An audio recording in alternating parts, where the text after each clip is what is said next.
And this is where I'm like having middling success. I'll tell you about a failure, just a straight up failure here in a second, and why it's actually still valuable that I failed. Do you think looks so important?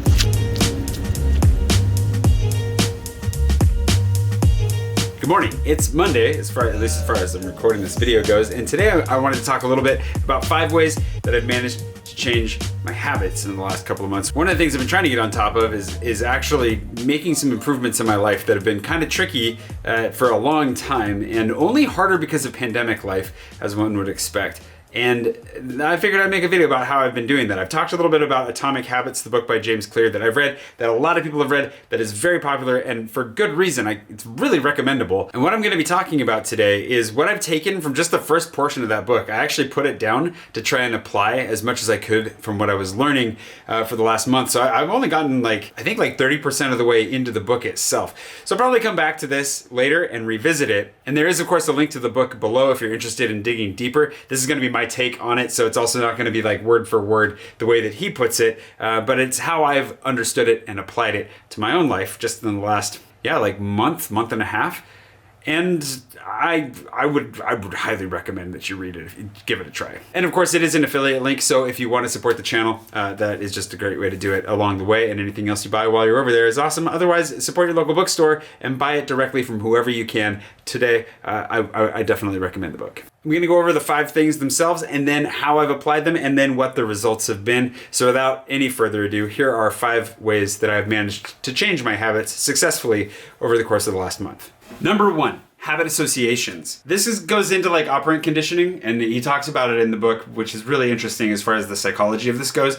But the cycle that he uses is cue, craving, response, and reward. The idea being that you walk into a room or into any situation and something about it cues you to want something, to crave something. Let's say you're a smoker, for a bad habit as an example. You walk into a room and there are some people smoking, or you see an advertisement on the wall and you think to yourself, I kind of want a cigarette. That forms a craving. That craving then leads to a response, which is to light up, to ask somebody for a cigarette, to step outside. And then the reward, the nicotine hitting your system, reinforces the whole experience. So the next time that you walk into that room, it becomes its own cue, whether or not anybody's smoking in it or if they took the advertisement down. I have another cue, which is this guy's doing construction behind me and it's driving me crazy. That's not how it works, but you know. Number 2, habit stacking. It's basically taking that process we were just talking about and adding another new habit you want to add to the end of that. For example, thanking my Patron producer earlier on in every video is a habit that I've been working on building back up and developing. So it's really easy to stack on the other habit, which is asking you to hit that like button to help me out with the algorithm right on top of that. I can remember that if I remember the other just as easily. And thanks to everybody who's been destroying those like buttons, because I've seen a massive jump ever since I started asking, which is just a positive cycle that we can talk about later as well. But talk about a reward cycle. Thank you. But before I get too far into it, thanks to today's Patron producer, Laura May Galbraith, for supporting today's episode, for producing it, for getting my habits up and running, and keeping this energy level a little bit too high. Number 3, marginal gains. The idea that you can find all kinds of arenas in your life that you can make just a tiny little gain that combined over the length of time, over a long period of time, is going to lead to bigger things down the road, like compounding interest on investments. The example he used in the book was how sports teams, a lot of different sports teams around the world, have looked at everything from the lotion they use, the massages they get, the cool downs, the warm-ups, the stretches, the very fabric that goes into their uniforms and their equipment, just to find that tiny little marginal gain to get 1% better. And that 1% better really builds up over time and leads to success. Number 4, altering your environment to encourage success. Setting yourself up for success in any way possible is going to be appreciated, but setting up your environment to influence you in the directions you want to go is a big one. I'm going to talk about that with some of the habits that I've been forming, but the example that's easiest off the top of my head is if you want to eat more fruit. He uses this in the book too as well. If you want to eat more fruit, put it in a big display bowl right in the middle of the table, right in the middle of the kitchen, and hide the snacks you might not really want to eat so much at the back of the pantry. Not that you have to quit eating them altogether, but make it easier for yourself to succeed by altering the environment around you. And finally, and most importantly, the idea of adopting identities that you want to align with. This one is, I think, really important, but everything that we've talked about so far is kind of built around the idea that motivation is a limited resource. You can only make so many decisions in any given day. And so setting yourself up to not have to put energy towards making these decisions is a really key element to succeeding. The identity piece, I think, is what I've talked about in a video before, because it was what really stood out to me and what has been really, really helpful at a foundational level, because it gets to the very core of what makes it so that you don't have to worry so much about being motivated, because you're already aligned mentally, psychologically, maybe even emotionally with the outcomes that you want to achieve. The way he describes it is in like a 3-part circle. I like to think of it as an onion at this point. It turns out that all along we were the ogres we were looking for. At the very outer layer are the results that we want to achieve. These are the things that we want to get to, the places we want to be, the people we want to be down the line. Just within that, you find the systems and habits that enable that get us there. But at the very core, at the very center, is the identity that drives it, the identity with which we associate ourselves. This has been a hard one for me personally, because a lot of the identities that I associated myself with that I wasn't even aware that I had and held on to as my own are ones that have failed me over the last 5 years, 10 years. A lot of things have changed in the world around us, but also internally as people, as we grow, as myself, as I grow. And as a result, I've been pretty reluctant to adopt any other sense of identity along the way, because a lot of things that I really believed in or really sold out for ended up failing me down the line. So in the process of trying to figure out what my identity looks like, this is actually hitting me at just the right spot. It's about adopting identities, small ones maybe to begin with, but identities that do align with where you want to go. The example that he gave in the book that I thought was really helpful was that of somebody who wants to quit smoking. If you have 2 smokers standing outside, somebody offers them a cigarette. One of them responds, "No thanks, I'm trying to quit." The other responds, "No thanks, I'm not a smoker." And just in changing their identity from being a smoker to not being a smoker, you really get a picture for how powerful the idea of adopting an identity that aligns with where you want to go really can be. Anyways, back to previous Jay. This is editing Jay. Editing Jay's going away now. So for example, I want to run more, but I've always rejected the idea of calling myself a runner, identifying as a runner. That came with connotations and ideas that I didn't really fully, I don't know if I understood or agreed with. I just wanted to run. I didn't want to be a runner. But immediately upon deciding, you know what, I am a runner. I run. Well, what would a runner do? And that is the powerful question. Well, what would a runner do? If I was a runner, well, I'd get up and run. If I was a writer, I would get up and write. I would make sure to set aside time to actually write.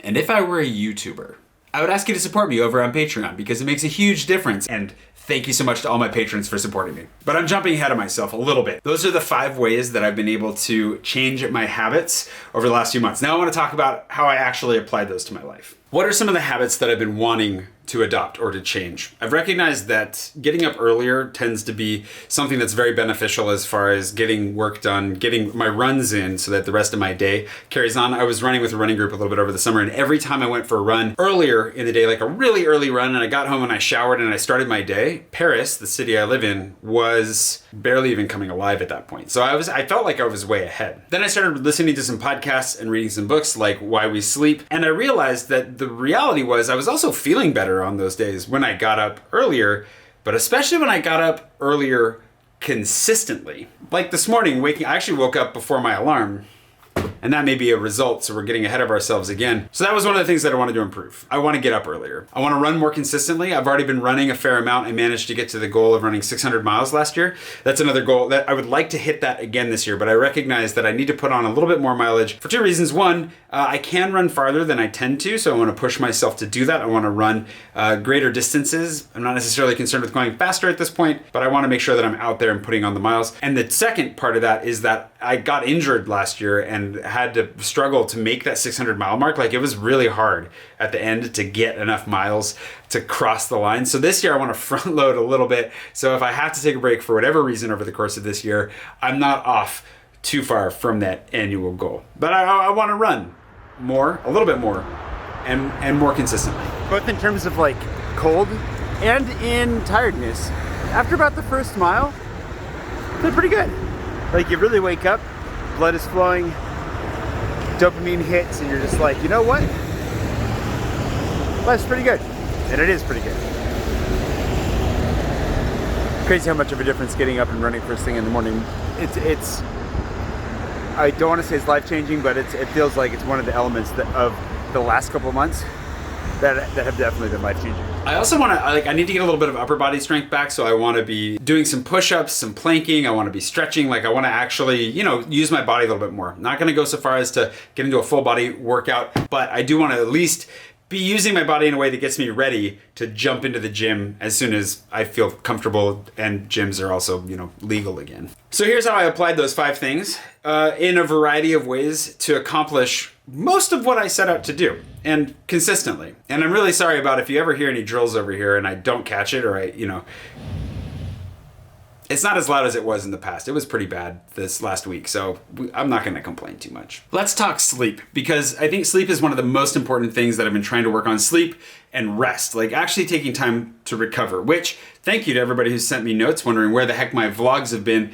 Vlogging takes a lot of time and energy and is something I absolutely love, but I did every day for over 3 years and I should not have done that. It was the ultimate crunch and I suffered for that. So I'm trying to take time to rest, both in the sense that I want to make sleep a priority, hence reading books like Why We Sleep. I can put a link to that in the description below as well.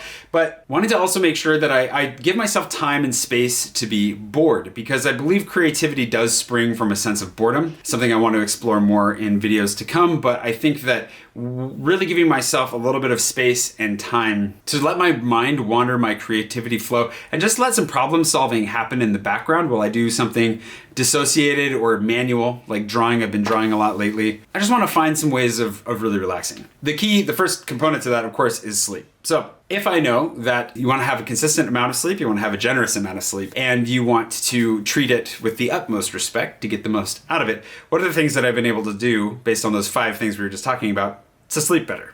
One would be adopting more or less the identity of an early riser. This is one that I have a hard time with because I'm a night owl by disposition. I will stay up late, I will be creative, I will work until 3 in the morning and then drag myself into bed and pass out. And that's actually kind of the ideal way that I like to go to bed that way.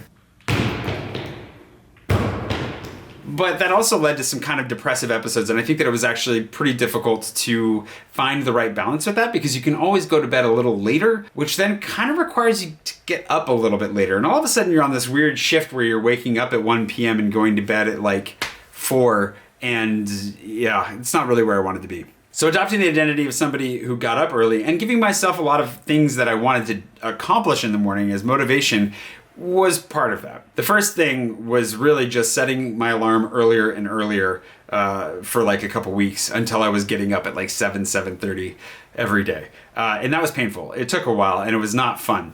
But what I noticed and what I recognized, and this is where willpower comes in, the idea that you can, make yourself jump into something, the value of having a little bit of willpower at the start is so you can see some of the benefits of this hard thing to do.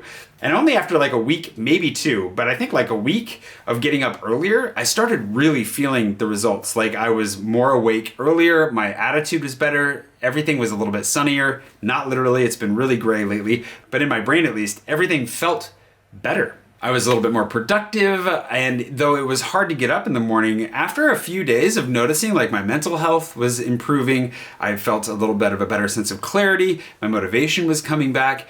That became associated in my mind with waking up earlier. And that's a little bit of that operant conditioning. If I can make myself recognize the benefits of this, I'm going to start craving those benefits. And then my response is going to be to get up early on my own, and the reward is going to be yet more bright and sunny mental health days. This worked. I go to bed at night when I think, sometimes I literally will be I cannot wait for tomorrow morning. I'm going to have a good morning. That's crazy. That's absolutely bananas. That's crazy. Who thinks like that? Not me, and not in the past. Another trick that I pulled in setting myself up for success by modifying my environment was I stopped taking my phone upstairs with me. If you remember from the video that I made about this space, I have a cell phone charging station upstairs. I've got a cable up there, and my phone can sit on one of the poles very nicely. But it ends up being kind of a distraction. You know how it is, taking your phone to bed. And I want my bed to be just for sleeping, which is another one of those tips that they give you for good sleep. So what I started doing was plugging it in downstairs. I leave it downstairs, silence it, turn on my alarm, and go to bed. That way I don't hear the phone, it doesn't vibrate, it doesn't make any noise until it vibrates and makes horrible noises in the morning, first thing in the morning. And then I have to come down these stairs physically walk downstairs, come over, silence the alarm, and make the decision right then and there, do I snooze or do I get up and stay up?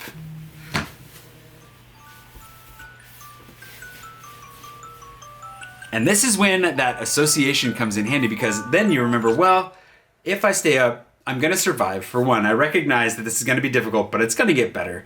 If I go for a run first thing in the morning, then I'm gonna feel even better, even faster. I should probably just stay up.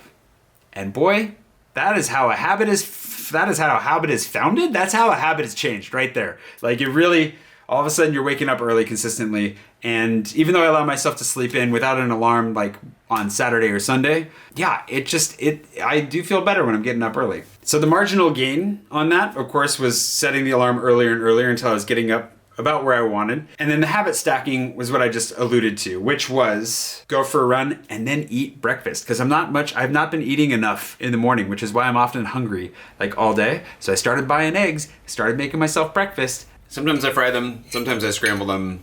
And nothing particularly creative. And all of a sudden, I'm doing all these things because if one of them gets easier, the other one gets easier too. And then all of a sudden you're doing a bunch of stuff that just got easier. And now I'm like, what? Slept, exercised, well fed, showered, and ready to start my day.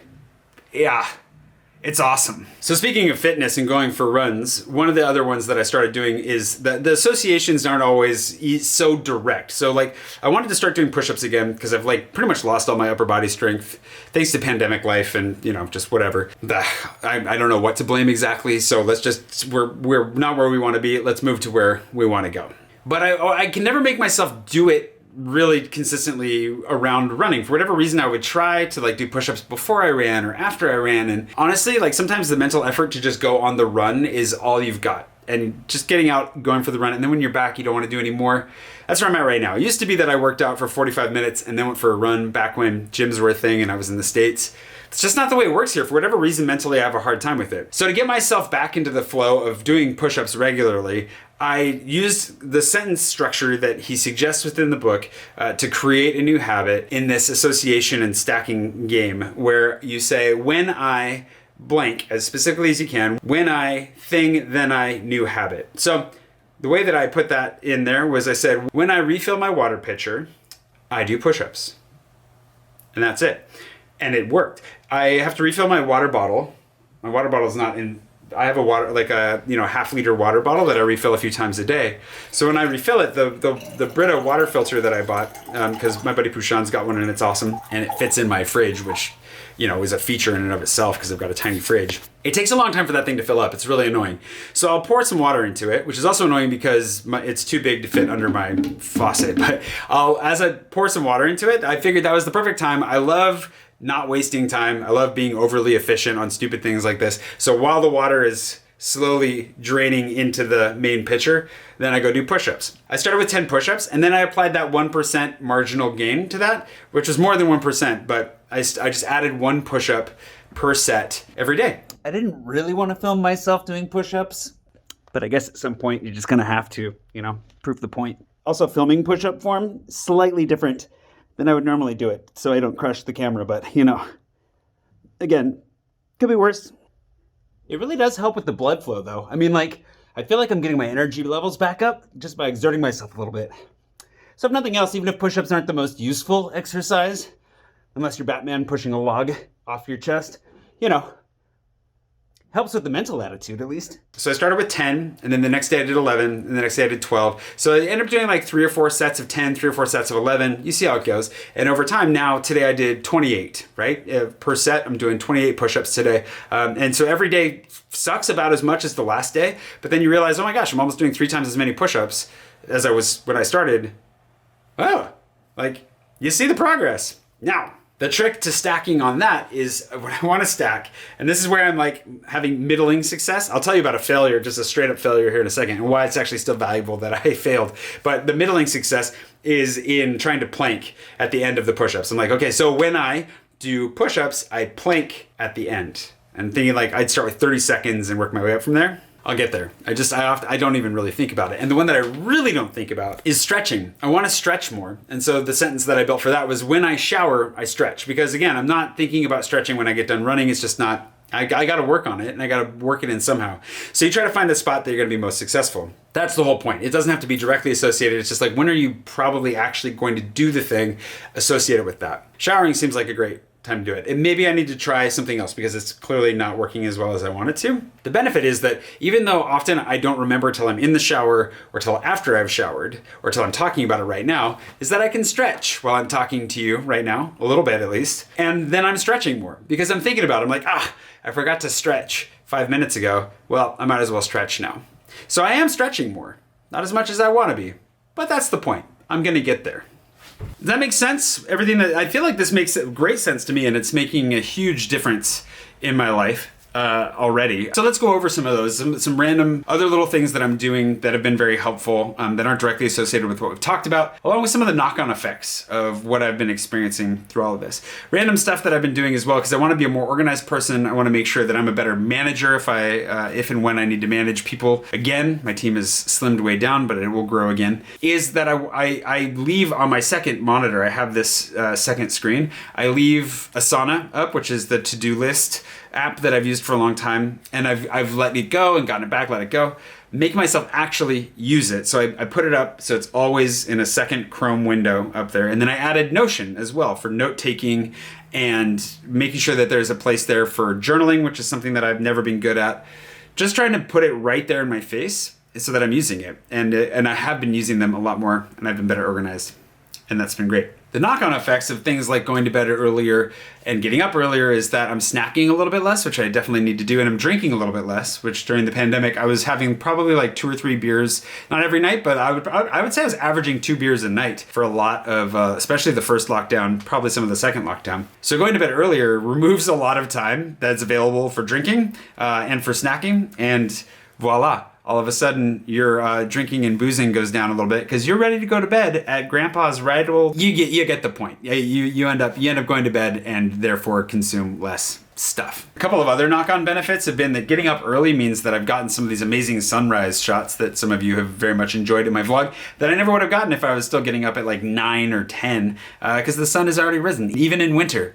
It's already up. So that's a really cool benefit as well. And just having the city to myself. I mean, like, Paris is already very empty. It feels very empty because of the pandemic, but getting up that much earlier, there's just nobody around. And especially when you're out running and you're trying to avoid people just for obvious reasons, it's nice to not feel the need to go out of your way to do so. Like, there's a lot of really fun, big spaces that are usually crowded with people that you can have all to yourself getting up first thing in the morning. So that's also pretty great. I also have just been feeling happier and healthier than I have in a really long time. This is coinciding with like having gone to therapy for over a year, exiting burnout, having had a lot of time to recover from that. I've been working very, very hard on this in other ways before we got here. And it also helps that I really wanted to do all of these things. Like, getting started and doing this was easier because even before I read the book, I was already trying to get up earlier. I was already trying to run more. And the book just helped to give me some of the tools, like we've been talking about, to really set them in place. And, you know, once you have a framework to operate within, it does make it easier. So I guess my recommendation, if you're wanting to improve your habits, if you're wanting to change some habits, good or bad, would be to take the things you already really want to do, more of, less of, whatever, and then just find some little tips and tricks for advancing those. This book is a great example. Some of the stuff I've talked about today hopefully was at least mildly inspiring in that direction. And as you pursue that, I think naturally you find that there's definitely a desire to do more of it and to continue to grow and advance. And I think that's probably one of the most encouraging parts of the whole experience. I'm just really looking forward to seeing where it goes from here, because it's those little things. Like, if I can make some small changes, this is one of the big motivators too. If I can make some small changes now to my lifestyle, to my habits, they're gonna have long-lasting and growing impacts over the course of my life, both for good and for bad. Like, if I maintain some bad habits, I'll pay for that down the line. And if I maintain some good habits, I'll benefit from that down the line. And maybe it's just age, maybe it's perspective from life and this pandemic nightmare we're living through, but I definitely am in the right mindset, the right mentality to be thinking in terms of like, how do I invest in Jay in the future? Because I want him to be the happiest, healthiest version of himself that he can possibly be, for sure.